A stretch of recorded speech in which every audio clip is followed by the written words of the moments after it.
Hello students, कैसे हैं आप लोग। आई होप आप लोगों की पढ़ाई बहुत अच्छी चल रही होगी। देखिए, आज का जो हमारा टॉपिक है वो है संसदीय शासन।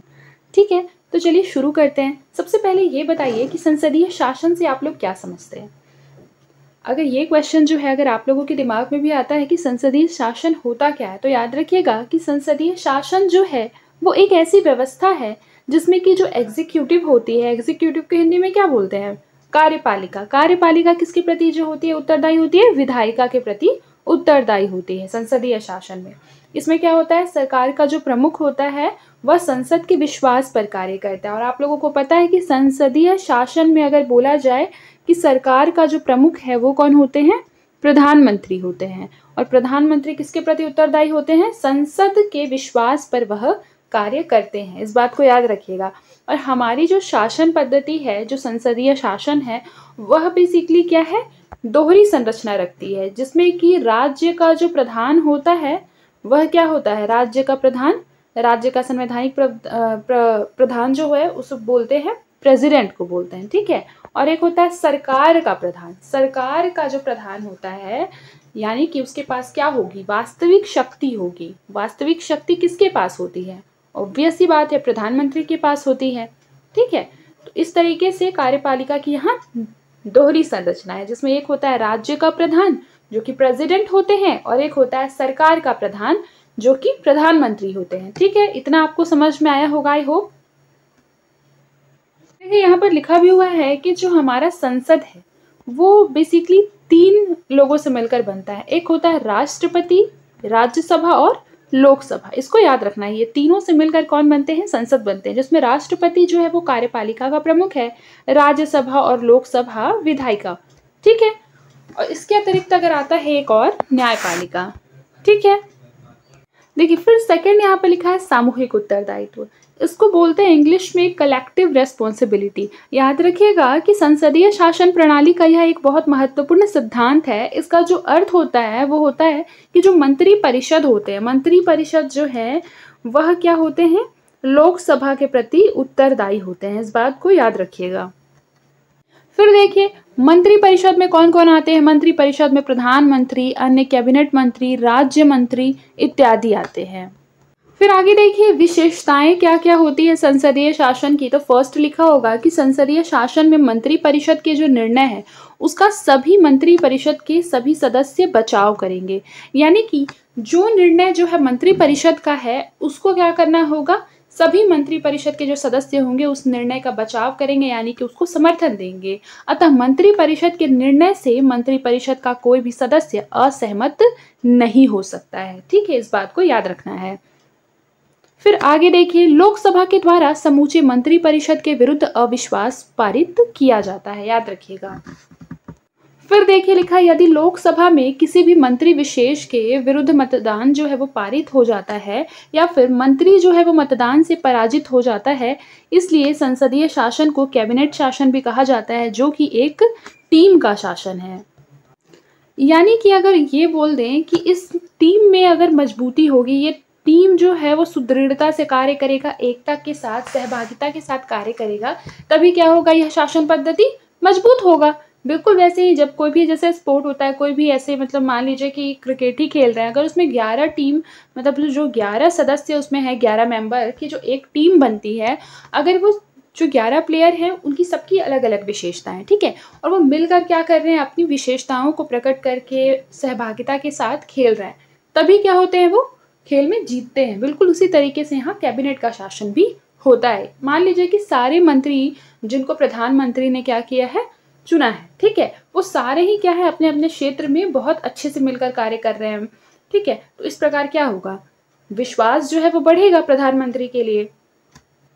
आगे देखिए संसदीय शासन प्रतिदिन के उत्तरदायित्व पर आधारित शासन है, जिसका अभिप्राय है कि मंत्रिपरिषद अथवा कार्यपालिका का कोई सुनिश्चित कार्यकाल नहीं होता है। याद रखिएगा, मतलब जब तक विश्वासप्रद है यह, तब तक क्या होगी, कार्यकाल होगी। और अगर विश्वास जो है वो अगर खत्म हो जाता है मंत्रिपरिषद के प्रति, तो इनका जो कार्यकाल है वह भी क्या हो जाता है, समाप्त हो जाता है। मैंने ये बात आप लोगों को बताया भी है।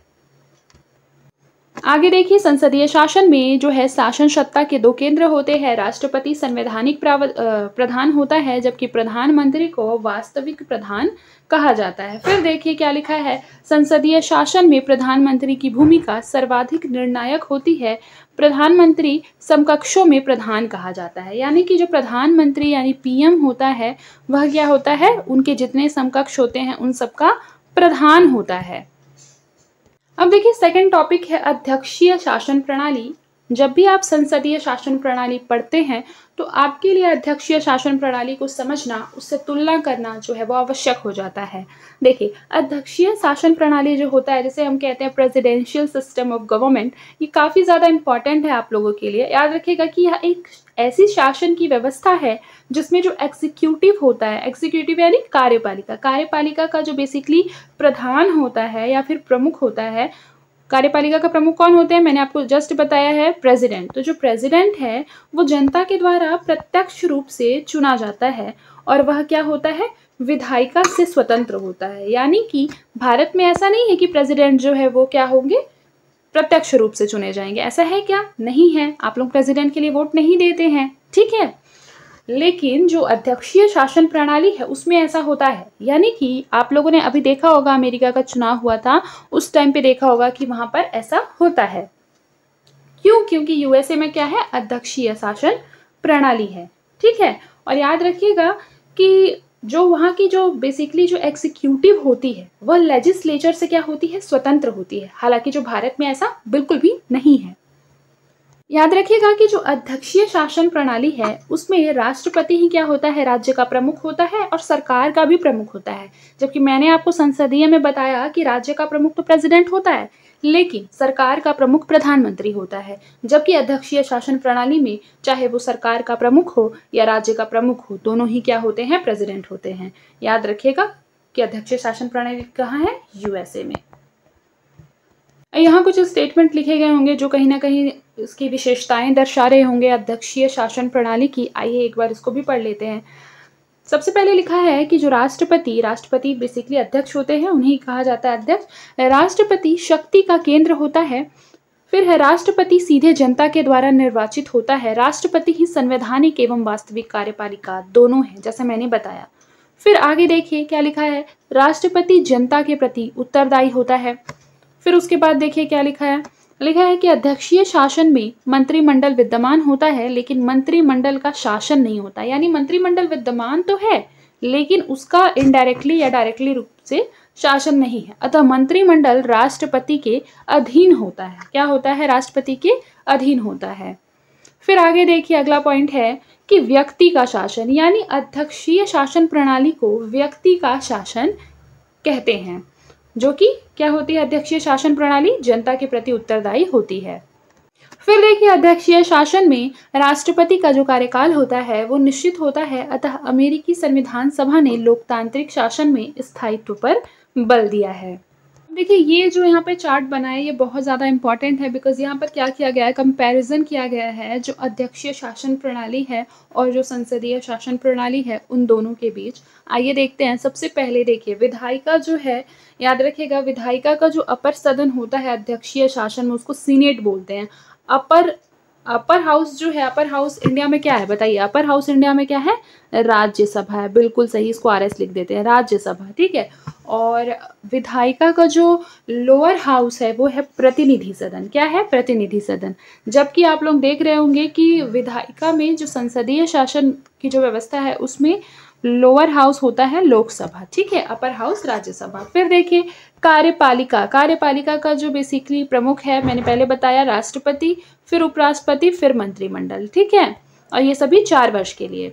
फिर उसके बाद देखिए यहाँ पर कार्यपालिका का जो प्रमुख है वह कौन है, राष्ट्रपति है। लेकिन राष्ट्रपति बेसिकली जो है वो प्रधानमंत्री के ही हिसाब से कैसे होता है, मतलब प्रधानमंत्री की अनुशंसा के अनुसार ही अपने निर्णय को लेता है, प्रधानमंत्री से परामर्श करके, ठीक है, या फिर मंत्री परिषद से परामर्श करके। तो जो बेसिकली राष्ट्रपति के निर्णय है वो प्रधानमंत्री और मंत्री परिषद के निर्णय से प्रभावित होते हैं संसदीय शासन प्रणाली में। फिर देखिए न्यायपालिका यहाँ पर है उच्चतम न्यायालय, ठीक है। फिर उसके बाद देखिए यहाँ पर भी न्यायपालिका क्या है, उच्चतम न्यायपालिका, ठीक है, सुप्रीम कोर्ट। आगे देखिए, अध्यक्षीय शासन का जो मूलाधार है वो शक्ति पृथक्करण है। क्या है? शक्ति पृथक्करण, जिसका अभिप्राय होता है कि जो कार्यपालिका है और जो विधायिका है उसमें अलगाव सुनिश्चित किया जाता है। इसीलिए विधायिका को कार्यपालिका के विरुद्ध अविश्वास प्रस्ताव लाने की शक्ति नहीं होती है। क्या नहीं होती है? अविश्वास प्रस्ताव लाने की जो शक्ति है वो विधायिका को नहीं होती है कार्यपालिका के विरुद्ध, और न ही राष्ट्रपति विधायिका को भंग करेगा। अध्यक्षीय शासन प्रणाली में ऐसा होता है, परंतु आप लोगों को पता है कि संसदीय में ऐसा नहीं होता है। फिर मंत्रिमंडल का जो मेंबर है वो विधायिका का मेंबर नहीं है। इसीलिए अध्यक्षीय शासन में निश्चित काल का उत्तरदायित्व पाया जाता है। इसीलिए 4 वर्षों के बाद चुनाव के माध्यम से राष्ट्रपति को हटाया जा सकता है। यहाँ पर राष्ट्रपति का कार्यकाल कितने वर्षों का होता है? 4 वर्षों का होता है, जबकि आप लोगों को पता है भारत में कितने वर्षों का होता है? 5 वर्षों का होता है। देखिए, जब बेसिकली क्या होता है ना, किसी भी चीज़ का लाभ होता है तो कहीं ना कहीं उसके क्या हो जाते हैं, कुछ ना कुछ दोष भी होते हैं। तो यहाँ पर हम लोग कुछ इश्यूज, कुछ दोष के बारे में जानेंगे। सबसे पहले देखिए, अध्यक्षीय शासन प्रणाली जब भी आपके मन में आए तो उसका सबसे बड़ा दोष तो यही है कि तानाशाही का खतरा हो सकता है। क्यों तानाशाही का खतरा हो सकता है? क्योंकि मैंने बताया कि यहाँ पर जो है वो पूरी शक्ति, सत्ता क्या है, एक व्यक्ति के हाथ में है, जो व्यक्ति है प्रेसिडेंट वहाँ का। ठीक है, तो इस तरीके से अगर मतलब इतनी सारी शक्तियाँ जो है वो किसी एक अगर इंसान को मिल जाती है तो इससे क्या हो जाता है, तानाशाही का खतरा बढ़ जाता है। ठीक है, फिर अगर आप देखें तो कार्यपालिका और विधायिका में क्या होगी, टकराव भी हो सकती है, क्योंकि दोनों में क्या है, सहयोग की थोड़ी कमी है। उसके अलावा आप लोगों ने देखा होगा कि जो वहाँ का जो प्रेसिडेंट है अध्यक्षीय शासन प्रणाली में अमेरिका का, वो संसद के प्रति उत्तरदायी भी नहीं होता है। तो जब उसकी कोई जवाबदेहिता ही नहीं है तो तानाशाही का जो खतरा है वो तो बढ़ जाएगा। ये सारे जो है स्टेटमेंट ये आप लोग समझ रहे होंगे। बाकी हम लोग यहाँ देखते हैं कि क्या क्या जो है इशू हो सकते हैं। आगे देखिए, संसदीय शासन एवं एक साथ चुनाव। ठीक है, देखिए क्या लिखा है, संसदीय शासन का मूलभूत सिद्धांत प्रतिदिन का उत्तरदायित्व है। इसीलिए कार्यपालिका का कार्यकाल जो है वो सुनिश्चित नहीं होता है। इसीलिए एक साथ चुनाव करना क्या होता है, कठिन होता है। फिर उसके बाद देखिए, संसदीय शासन ने भी सकारात्मक अविश्वास प्रस्ताव के द्वारा स्थायित्व बनाया जा सकता है। आगे देखिए, संघात्मक शासन व साथ साथ चुनाव कराना। संघीय व्यवस्था में आम चुनाव के मुद्दे क्या होते हैं, अलग होते हैं, जबकि राज्य एवं क्षेत्रीय चुनाव के जो विषय होते हैं वो भी भिन्न होते हैं। इसीलिए लोकसभा विधानसभा का चुनाव एक साथ कराने से क्या हो जाता है, क्षेत्रीय मुद्दे, क्षेत्रीय दल पर नकारात्मक प्रभाव पड़ने लगता है। फिर उसके बाद देखिए, 1971 से पूर्व लोकसभा एवं विधानसभा के चुनाव एक साथ होते थे। और आपको पता है अभी बेसिकली यहाँ पर जो एक साथ चुनाव कराने वाला जो अभी बिल है वो पारित होने वाला है। और आप लोगों को पता है कि इसमें बेसिकली जो समिति गठित की गई है उसके अध्यक्ष कौन है, एक राष्ट्र एक चुनाव के, वन इलेक्शन वाले के जो अध्यक्ष है वो नियुक्त किए गए हैं इस कमेटी के, रामनाथ कोविंद। ये मैंने पढ़ाया है। ठीक है, फिर देखिए यहाँ पर हम लोगों ने पढ़ा कि कहीं ना कहीं क्या जो है वो संसदीय व्यवस्था में क्या क्या हानियां हो सकती हैं। ठीक है, संसदीय व्यवस्था की हानियां भी मैंने बताया, ये सारा जो है ये संसदीय व्यवस्था की ही हानियां है। फिर अध्यक्षात्मक व्यवस्था की भी हानियां मैंने बताया था, जैसे तानाशाही का खतरा हो सकता है, कार्यपालिका विधायिका में टकराव हो सकता है, उत्तरदायित्व भी कम है। और ये जो है ये संसदीय व्यवस्था के लिए है। ठीक है, संसदीय शासन प्रणाली के इश्यूज हैं ये। इसके अलावा अगर देखा जाए तो संसदीय शासन प्रणाली में कुछ और दोष भी हैं, जिसमें कि यहाँ पर लिखा भी हुआ है प्रशासनिक एवं वित्तीय मुद्दा। लिखा है कि 29 राज्यों में अलग अलग चुनाव कराने से राजस्व बोझ जो है वो बढ़ रहा है। यहाँ पर अब वर्तमान में 28 राज्य होगा। ठीक है, 28 राज्यों में अलग अलग चुनाव कराने से राजस्व बोझ जो है वो बढ़ रहा है। चुनाव आचार संहिता के क्रियान्वयन से विकास कार्य भी प्रभावित हो रहे हैं और शासन के चुनाव साधन की बजाय साध्य बनता जा रहा है। इसीलिए निर्वाचन आयोग, विधि आयोग ने एक साथ चुनाव का जो है वो समर्थन किया है। देखिए, पहली बात तो ये, इस बात को आप लोग भी समझते होंगे कि अगर 28 राज्य हैं और सारे के सारे जगह पर अलग अलग चुनाव होगा तो उससे क्या हो सकता है, चुनाव का जो खर्चा है वो बढ़ सकता है। इस बात को हम मान सकते हैं कि मान लीजिए कि क्या करना है, एक साथ चुनाव कराना है, तो एक साथ चुनाव कराने में ये हो सकता है कि जो अव्यवस्था है वो उत्पन्न हो सकती है, ज़्यादा लोग लगेंगे, ज़्यादा सिक्योरिटी की ज़रूरत होगी। ठीक है, लेकिन जो खर्चा है वो कम आएगा। फिर आगे देखिए उत्तरदायित्व का सिद्धांत और एक साथ चुनाव। देखिए आलोचक एक साथ चुनाव को उत्तरदायित्व के विरुद्ध मानते हैं क्योंकि एक साथ चुनाव के कारण संघ एवं राज्यों के कार्यकाल सुनिश्चित हो जाएंगे। क्या हो जाएंगे? संघ एवं राज्यों के कार्यकाल सुनिश्चित हो जाएंगे। अतः सरकार जो है वो आम जनताओं की इच्छाओं एवं आकांक्षाओं की उपेक्षा कर सकती है। फिर आगे देखिए क्या लिखा हुआ है कि एक साथ चुनाव उत्तरदायित्व के सिद्धांत के प्रतिकूल नहीं है क्योंकि स्थायी शासन सामाजिक न्याय एवं राष्ट्र के आर्थिक विकास में सहायक हो सकता है। इसीलिए स्थायित्व एवं उत्तरदायित्व एक दूसरे के विरोधी नहीं है। फिर देखिए संसद की संरचना, ठीक है, स्ट्रक्चर ऑफ पार्लियामेंट। इसमें हम लोग सबसे पहले पढ़ेंगे राज्यसभा की संरचना, ठीक है। राज्यसभा में आप लोगों को पता है कि अधिकतम जो मेंबर की जो संख्या है वो 250 है, लेकिन वास्तविक सदस्य संख्या वर्तमान में कितनी है? 245 है, ठीक है, जिसमें निर्वाचित होते हैं 233 और 12 जो है वो क्या होते हैं? राष्ट्रपति के द्वारा मनोनीत होते हैं, जो कि विज्ञान, साहित्य, कला, समाज सेवा इत्यादि क्षेत्रों से होते हैं, ठीक है। इस बात को याद रखना है। और निर्वाचित में याद रखिएगा कि 229 जो है वो राज्यों से निर्वाचित होते हैं, जबकि 4 जो है वो केंद्र शासित क्षेत्र से निर्वाचित होते हैं। इसमें देखिए इसमें सभापति जो है वो उपराष्ट्रपति होते हैं राज्यसभा के, और उपसभापति जो है वो राज्यसभा के तत्कालीन सदस्यों के द्वारा निर्वाचित किए जाते हैं। कई बार ये क्वेश्चन जो है वो आता है एग्जाम में, प्रीलिम्स में भी बहुत बार पूछा जाता है कि जो राज्यसभा के उपसभापति हैं वह किसके द्वारा निर्वाचित होते हैं। तो इसमें मान लीजिए लिखा रहेगा उपराष्ट्रपति, या फिर लिखा रहेगा लोकसभा अध्यक्ष, प्रेसिडेंट, या फिर राज्यसभा के तत्कालीन सदस्यों के द्वारा। तो याद रखिएगा राज्यसभा के तत्कालीन सदस्यों के द्वारा। फिर उसके बाद देखिए विपक्षीय दल का नेता। विपक्षीय दल का नेता जिसको कि 1/10 कुल सदस्य संख्या का ये इसको प्राप्त होना चाहिए, ठीक है। फिर उसके बाद देखिए लिखा है राज्यसभा भारत के संघात्मक शासन में राज्यों का प्रतिनिधित्व करती है। ये बात आप लोगों को भी पता होगा कि जो राज्यसभा है वो भारत के संघात्मक शासन में क्या करती है? राज्यों का प्रतिनिधित्व करती है। यहाँ पर राज्यसभा में कौन बैठते हैं बताइए? राज्यसभा के जो मेंबर होते हैं वो सारे राज्यों से चुने जाते हैं। तो वहां पर कहीं ना कहीं क्या हो रहा है? सारे राज्यों का प्रतिनिधित्व हो रहा है राज्यसभा में। फिर आगे देखिए क्या लिखा हुआ है। आगे लिखा है कि राज्यसभा राज्यों का सदन है, इसके बावजूद 12 मनोनीत सदस्य किसी राज्य से नहीं होते हैं। याद रखिए 12 जो होते हैं वो क्या होते हैं?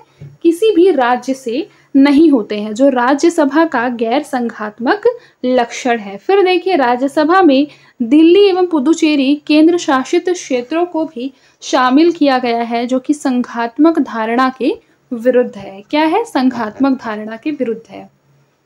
फिर आगे देखिए क्या लिखा हुआ है कि राज्यसभा में राज्यों के अनुसार सीटों का आवंटन जो है वो चौथी अनुसूची में वर्णित है। याद रखिएगा ये वाला जो है ना चौथी अनुसूची, ये आप लोगों को याद रखना है। इसमें क्या है? राज्यसभा में राज्यों के अनुसार सीटों का आवंटन है। अब आगे देखिए अगला है टॉपिक हमारा सांसदों की योग्यता। अगर आप लोगों को ये नहीं पता होगी तो आप लोग क्या कर सकते हैं? या तो स्क्रीनशॉट ले सकते हैं या फिर अपना नोट्स बना सकते हैं। देखिए सबसे पहले भारत का नागरिक होना चाहिए, फिर है वह 30 वर्ष का हो, फिर है संविधान की 3री अनुसूची के अनुसार निर्वाचन आयोग निर्देश से उसने शपथ लिया हो। आप लोगों को पता होना चाहिए कि जो संविधान की 3री अनुसूची है उसमें क्या है? शपथ ग्रहण है, ठीक है। फिर उसके बाद देखिए देश के संविधान के प्रति आस्था रखेंगे एवं विश्वास करेंगे और राष्ट्र की संप्रभुता एवं अखंडता की रक्षा करेंगे, ठीक है। फिर उसके बाद है संसद अन्य योग्यताओं का निर्माण चाहे तो कर सकती है। अब अयोग्यता देखिए, अयोग्यता में क्या है? फर्स्ट पॉइंट कि वह किसी भी लाभ के पद पर नहीं होना चाहिए, यानी कि संसद के जो मेंबर है वह किसी भी लाभ के पद पर नहीं होना चाहिए। लाभ के पद का निर्धारण संसदीय विधि के द्वारा किया जाएगा, यानी लाभ का पद किसका मतलब लाभ का पद किस स्थिति में है, किस स्थिति में नहीं है, क्या होगा तो लाभ का पद होगा, क्या नहीं होगा, इसकी जो क्राइटेरिया है ये चेंज हो सकती है। जो चेंज कौन कर सकता है? तो संसद कर सकती है अपनी लॉ बनाकर, ठीक है। फिर देखिए विकृत चित्र मानसिकता, यानी कि जिसे बोलते हैं कि बेसिकली वह क्या है? अनसाउंड माइंडेड है, उस तरीके का व्यक्ति नहीं होना चाहिए। यह सक्षम न्यायालय के द्वारा प्रमाणित होना चाहिए। फिर देखिए कि उसे दिवालिया नहीं होना चाहिए। क्या नहीं होना चाहिए? दिवालिया नहीं होना चाहिए। फिर है जिसने भारतीय नागरिकता का परित्याग कर दिया हो, ऐसा कोई व्यक्ति नहीं होना चाहिए। विदेशी राज्य के प्रति अपनी निष्ठा बना ली हो, ऐसा नहीं होना चाहिए। अयोग्यता का निर्धारण भी संसदीय विधि के द्वारा होगा। फिर है दल बदल अधिनियम के अनुसार जो है वो मतलब इसमें सारा चीज होना चाहिए, ठीक है, जिसमें कि आप लोगों को पता है कि आरपीए 1951 के अंतर्गत कुछ जो है वो नियम बनाए गए हैं, उन सभी के नियम के अनुसार ही जो होना चाहिए वो संसद का चुनाव होना चाहिए। देखिए अब हम लोग जानते हैं लाभ का पद क्या होता है। लाभ के पद को हम बोलते हैं ऑफिस ऑफ प्रॉफिट। क्या बोलते हैं? Office of profit. Office of profit क्या होता है, अगर इसके बारे में थोड़ा जान ले तो याद रखिए कि ऐसा कोई भी पद या फिर सरकारी जिम्मेदारी जिससे कि कोई भी व्यक्ति वेतन, भत्ता या फिर मान लीजिए लाभ, सुविधा प्राप्त करता हो या फिर जिससे उसकी निष्पक्षता या स्वतंत्रता पर प्रभाव पड़ सकता हो, उसे बोलते हैं लाभ का पद। क्या कहते हैं उसे? लाभ का पद। देखिए लाभ का जो पद है वह पद होता है जो कि क्या होता है? गवर्नमेंट के द्वारा दिया गया होता है, जैसे कि सरकारी नौकरी। फिर होता है कि जिससे वेतन, भत्ता या फिर कोई अन्य आर्थिक लाभ मिलता हो और जिसे कि संविधान में अपात्रता का कारण माना गया हो। देखिए लाभ के पद की जो बातें हैं वह जो है वो लोकसभा, राज्यसभा के लिए आर्टिकल 102 में कहा गया है, ठीक है। और अगर बोला जाए विधानसभा और परिषद के लिए, विधान परिषद के लिए ये बोला गया है 191 में। ये दोनों याद रखना है, ठीक है। 102 याद रखना है लोकसभा, राज्यसभा के लिए, और विधानसभा और विधान परिषद के लिए आर्टिकल नंबर 191 को याद रखना है। देखिए लाभ के पद के निर्माण के पीछे कोई ना कोई तो तर्क होगा। अब उन तर्कों के बारे में जान लेते हैं। देखिए अगर मैं इसको मोटा मोटी आप लोगों को समझाऊं आसान भाषा में, तो मान लीजिए कि अगर लाभ का पद का निर्माण हुआ है तो जाहिर सी बात है उसके पीछे का जो सबसे इम्पॉर्टेंट चीज एक तर्क हो सकता है निष्पक्षता को सुनिश्चित करना। यानी कि अगर सांसद या विधायक सरकार से लाभ लेने वाला पद भी संभालेगा तो वह सरकार के खिलाफ स्वतंत्र निर्णय कैसे ले पाएगा। इसीलिए क्या करना है, उसको लाभ का पद पहले त्यागना होता है, रिजाइन करना होता है, ठीक है। फिर अगर बोल सकते हैं कि बेमतलब से सरकारी पदों से बचाव, यानी कि सरकार अगर अपने समर्थकों को इनाम स्वरूप लाभकारी पद दे सकती है तो उससे क्या होगा, सत्ता का तो दुरुपयोग हो जाएगा। अब देखिए यहाँ पर क्या लिखा है वो पढ़ लेते हैं। देखिए लिखा है संसदीय शासन का मूलभूत आधार कार्यपालिका का संसद के प्रति उत्तरदायित्व है। मैंने पहले बताया कार्यपालिका जो है वो संसद के प्रति क्या होती है, उत्तरदायी होती है, और लाभ वितरित करने की शक्ति भी कार्यपालिका के ही हाथों में होती है। यदि संसद कार्यपालिका से लाभ लेगा तो उसके कार्यों पर नियंत्रण स्थापित नहीं कर पाएगा। आई होप कि आप लोग समझ रहे होंगे। फिर देखिए लाभ के पद सिद्धांत के द्वारा शक्ति पृथक्करण को सुनिश्चित करने का प्रयास किया गया है। यानी कि सबके पास क्या होगा, अपना अपना शक्ति होगा और उसे उस हिसाब से कार्य करना होगा। मतलब सारी शक्ति जो है वो किसी एक सत्ता पर केंद्रित नहीं है।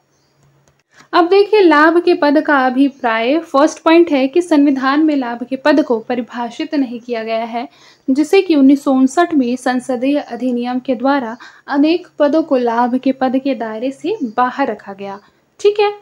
फिर देखिए लाभ के पद को निर्धारित करने का जो पूर्ण अधिकार है वो संसद का है। इसीलिए वर्ष 2006 में भूतलक्षी विधि बनाकर अनेक पदों लाभ के पद के दायरे में बाहर रखा गया। अनेक पदों को क्या कर दिया गया, लाभ के पद के दायरे से बाहर रखा गया।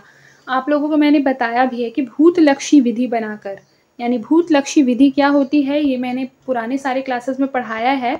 आप लोग जाकर उस क्लासेस को जो है वो प्लेलिस्ट में देख सकते हैं। देखिए अगर आप लोग जो है वो पॉलिटी की क्लासेस मेरी शुरू से करते आ रहे हैं तो आपको एक एक लाइन, एक एक टॉपिक, एक एक यहाँ पर जो वर्ड यूज़ हो रहा है वो सारी चीज़ें समझ में आएंगी, क्योंकि मैंने बहुत सारी बेसिक्स जो है वो पहले के क्लासेस में बताया है।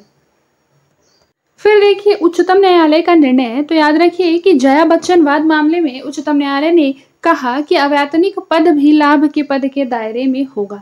यदि किसी पद पर बैठा व्यक्ति अन्य लोगों को प्रभावित करने की क्षमता रखता है अथवा लाभ दिला सकता है तो वह अवैतनिक पद को लाभ के पद में शामिल किया जाएगा, ऐसा बोला गया था जया बच्चन वाद में। इस बात को भी याद रखना है। यानी कि वह पद ही जो है वह लाभ का पद नहीं होगा जिसमें कि केवल वेतन भत्ते मिल रहे हैं। अवैतनिक पद जो कि बेसिकली उसमें क्या है, पावर है, वह क्या कर सकता है, लोगों को प्रभावित करने की क्षमता रखता है, वह भी क्या होगा, लाभ का ही पद माना जाएगा। आगे देखिए, लाभ के पद के संबंध में अयोग्यता का निर्धारण, तो जो लाभ का पद है वो संविधान में वर्णित अयोग्यता है जिसका निर्धारण राष्ट्रपति करेगा और निर्वाचन आयोग की सलाह लेगा। फिर निष्कर्ष में क्या लिखा है कि लाभ का पद कार्यपालिका को उत्तरदायी बनाने के लिए आवश्यक है, परंतु वर्तमान में सांसदों के व्यवसायिक हित प्रभावी हो रहे हैं जिससे कि सांसद के रूप में उसकी जो भूमिका है उस पर भी प्रश्न उठाए जा रहे हैं, जिसे कि तत्काल नियंत्रित करने की आवश्यकता है। अब देखिए, दल बदल कानून के बारे में हम लोग यहाँ से कल पढ़ेंगे, ठीक है, अगली क्लास में पढ़ेंगे। आज के लिए बस इतना ही, मिलते हैं नेक्स्ट क्लास में। तब तक के लिए अपना ख्याल रखें और मन लगाकर पढ़ाई करते रहें।